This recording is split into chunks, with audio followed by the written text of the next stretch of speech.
ఈ రోజు losses kitchen లో హైదరాబాదీ స్టైల్ ఆవకాయ చికెన్ గ్రేవీ చేసుకుందామా. ఫస్ట్ ఒక బౌల్లో కర్డ్ యాడ్ చేసి అందులో కాస్త పసుపు, కారం, ధనియాల పొడి, జీరా పొడి యాడ్ చేసి బాగా కలపండి. ఇప్పుడు కాస్త ఉప్పు యాడ్ చేసుకొని బాగా కలిపి వాష్ చేసుకున్న చికెన్ యాడ్ చేసి ఈ పెరుగు మసాలా అంతా ముక్కకు పట్టినంత వరకు కలుపుకొని 30 మినిట్స్ పాటు మ్యారినేట్ చేసుకోండి. ఇప్పుడు కళాయి తీసుకొని 5 ఎండుమిర్చిని డ్రై రోస్ట్ చేసుకోండి, ఇలా నల్లగా అయినంత వరకు.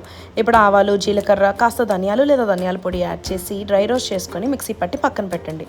ఇప్పుడు కడాయిలో ఆయిల్ యాడ్ చేసి ఆవాలు, జీలకర్ర, ఎండుమిర్చి, కరివేపాకు, ఆనియన్స్ యాడ్ చేసి ఆనియన్స్ ఎర్రపడినంత వరకు వేపి అల్లం వెల్లిపాయ పేస్ట్ యాడ్ చేసుకోండి. ఇది పచ్చి వాసన పోయినంత వరకు వేపుకున్న తర్వాత మ్యారినేట్ చేసిన చికెన్ యాడ్ చేసి బాగా కలిపి హై ఫ్లేమ్లో 10 మినిట్స్ ఉంచేస్తే ఇలా వాటర్ అక్యుములేట్ అవుతుంది.